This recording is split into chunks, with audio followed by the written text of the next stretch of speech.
frustração, solidão, incapacidade. Quem nunca se sentiu assim? E eu não poderia encerrar esse mês de setembro sem fazer algumas reflexões com vocês. Mesmo eu não sou psicóloga, não sou estudiosa do assunto, e o que eu vou fazer, o que nós podemos pensar juntos, são sobre situações que eu vivi, que eu superei, que eu acompanho de pessoas próximas e que eu tenho lido bastante a respeito. Nos últimos dias, eu tenho pensado muito como as pessoas evoluem ou regridem com o passar do tempo. Quais os valores são, de fato, importantes para se viver bem e em paz? E às vezes nós ligamos o nosso cérebro no piloto automático e esquecemos de olhar para nós mesmos.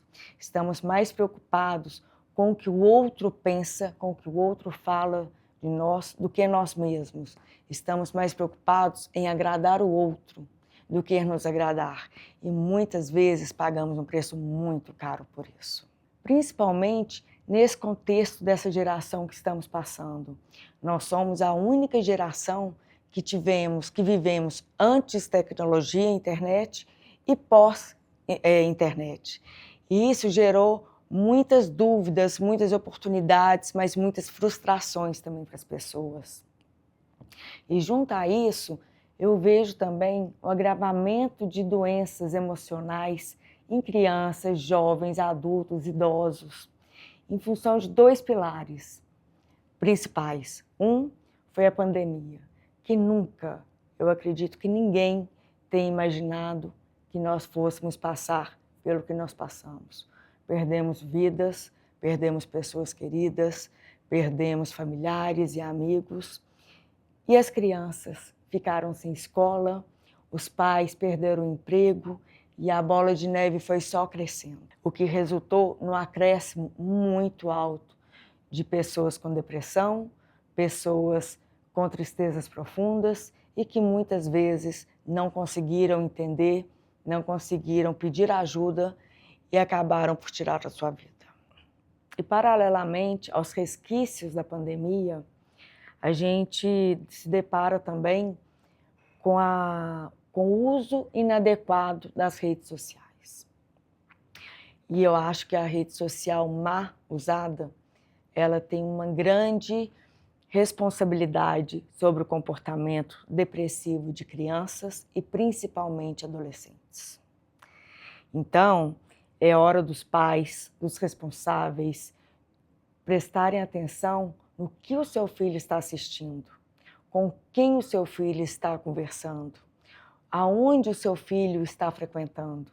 As vítimas não olham classe social, não olham raça e muito menos gêneros. Então é um problema que atinge todo mundo.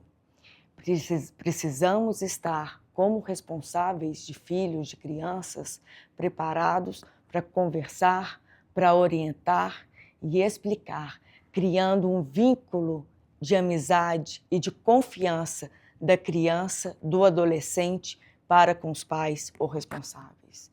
Não pensem que seu filho vai te contar tudo o que acontece na escola, mas ele precisa de saber que será acolhido quando ele precisar. Quando acontecer uma situação de um bullying com ele saber, isso minha família, isso meu pai, minha mãe, meu tio, minha tia, minha avó já me orientou, que isso não é legal. E poder conversar com vocês, se sentir acolhido, é muito mais importante do que tentá-lo colocar numa bolha que você não vai conseguir. E aí você me pergunta, Joyce, então como você analisa a importância das escolas? Como eu falei, eu sou leiga, mas eu analiso observando os casos que têm acontecido recentemente. E vejo que a escola é muito responsável, sim, por aquele estudante, por aquela criança, por aquele jovem que está lá dentro. Dentro das dependências da escola, a escola é responsável, ao meu ver. Porque ali não tem como o seu filho falar, eu não vou conviver com fulano, com beltrano, que tem uma criação diferente da minha. Ali todo mundo está igual. Só que mesmo no todo mundo estando igual, as crianças e os jovens se isolam ou se diferenciam de outras crianças que são diferentes. Recentemente, em São Paulo, numa escola de alto padrão, aconteceram 3 suicídios de adolescentes. E quando você vai observar, o primeiro foi uma criança que era bolsista, que era negra, que se considerava, né, do grupo LGBTQI+, e não aguentou a pressão, não foi acolhido, ou a gente acredita que não tenha sido acolhido da forma como deveria, e tirou a sua vida. O que a escola fez?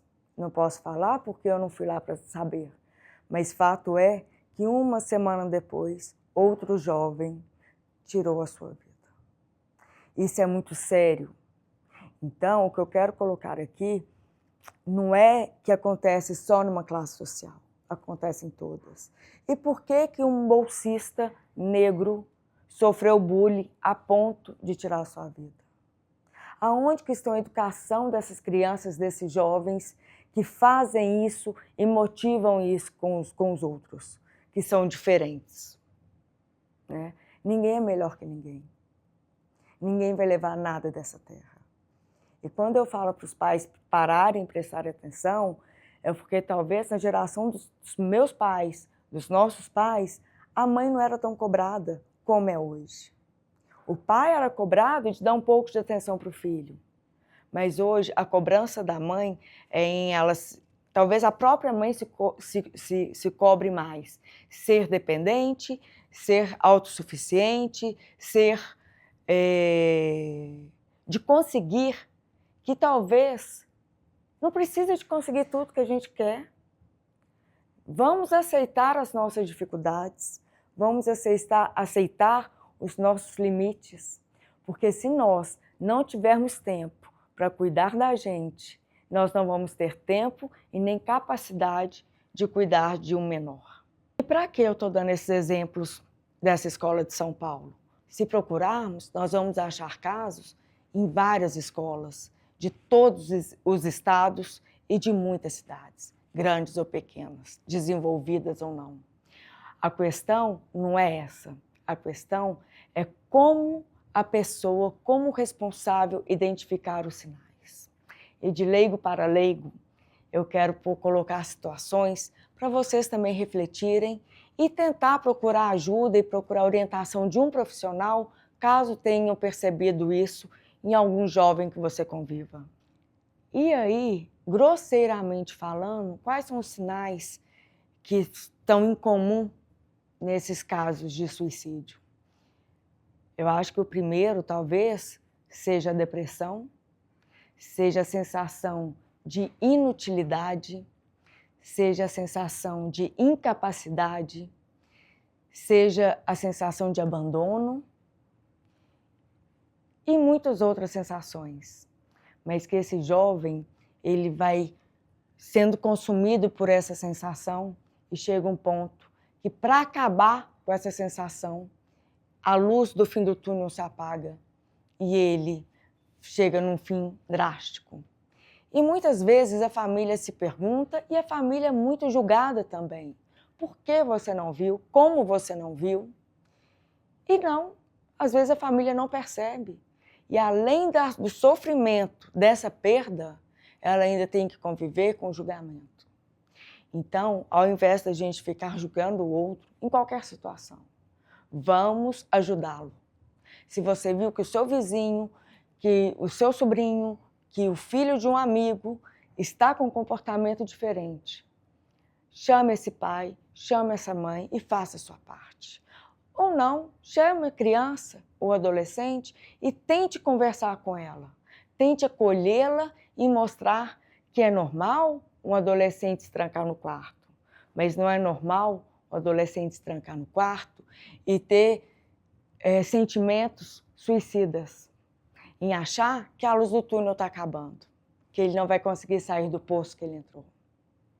Essa é uma reflexão.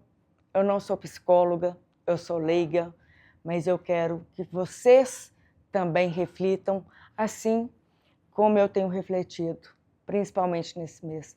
E não deixe se perder ao longo dos demais meses do ano. Esteja sempre atento. Você pode fazer a diferença.